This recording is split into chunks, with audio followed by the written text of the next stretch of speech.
Being a part of society is a method of doing the right thing 100% of the time while instigating nothing bad but performing tasks properly within the mainstream of the community. Now, if you understand the reasoning behind proper assessment of individuals in society, then you realize where mental health comes into play when it comes to organizing and structuring a community so that people get along, and so that when you're in society, everything goes the right way.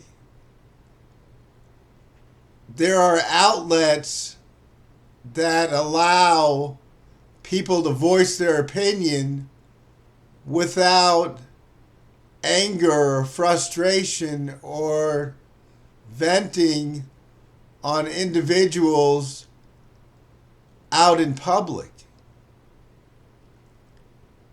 You may have witnessed certain people,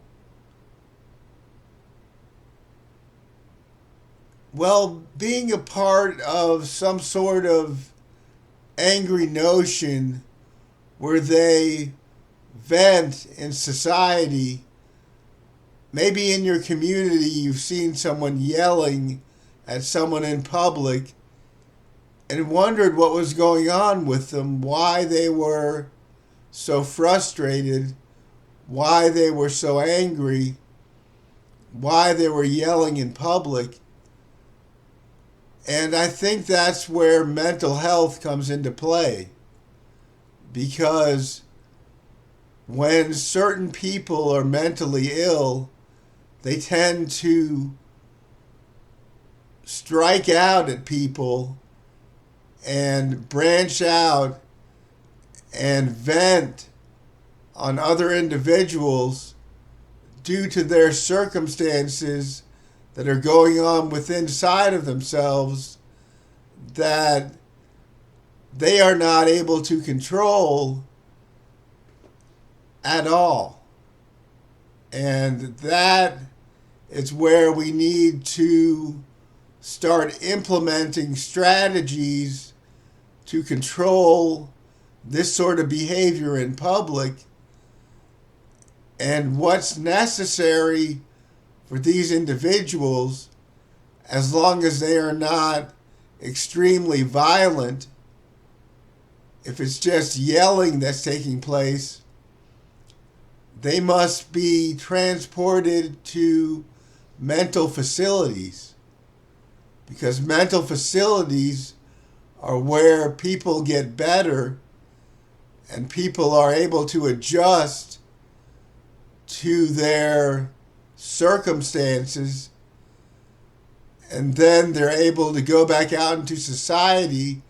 And as long as they're in a controlled environment, maybe a day program, and maybe they will take their medication, and as long as they're on medication and in a controlled environment, then they can be out in society. If this sort of strategy is not implemented into their lives, then they tend to return to the same kind of behavior out in society, out in the community, and then we've got a problem. Because this kind of behavior is irrational and is not tolerated in the community or in society. And when the police have to intervene in a situation where someone is violently yelling at innocent people, then we have a problem. And that's why there are mental institutions for the mentally ill, to get them back on track so they can do better in life, and so they can reach a point in their recovery where they are recovering from their illness and they're getting better and they are able to get on medication that helps them. Now, we have certain priorities in place, such as Social Security, where people who are disabled can get help from the government to be on SSI, Supplemental Security Income, which is for people who are disabled mentally. They can get on some sort of plan where they get income from the government and they can apply for Medicare, and through social services they can apply for Medicaid, and then they're covered for their medication purposes and for their hospital stays, for their institution stays.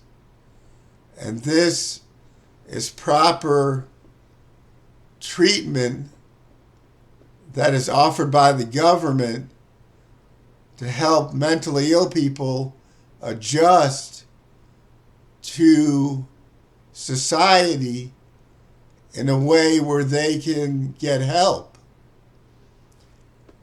If this kind of strategy is not implemented, then they might go to an institution such as a state institution where they don't have insurance and where the state takes care of them and maybe helps them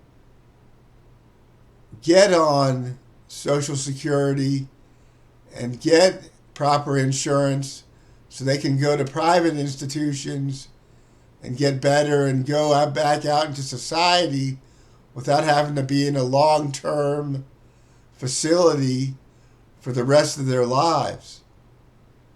So it depends on the level of mental illness that we're dealing with here. Some people need long-term help, and there are people that don't recover well and don't fit into the norms of society.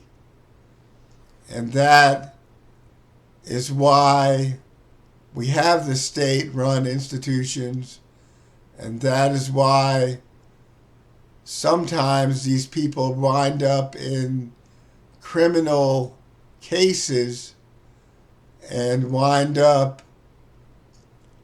doing jail time or prison time and might funnel into the state institution arena if they're too mentally ill to be in prison. And I would rather mentally ill people be in institutions rather than in jails or prisons. But if they're extremely violent and criminal, then they wind up in prison or jail, and that's just how things are done in society and in the hands of law enforcement. And this has to be done if people are violent and criminal and are committing crimes rapidly and have a record a mile long, and they're dangerous to society. But if we can get a hold of the nonviolent offenders and get them into institutions, that's the ideal circumstance for these cases, these nonviolent offender cases. And that's the hope for mental illness and mental health recovery in the future.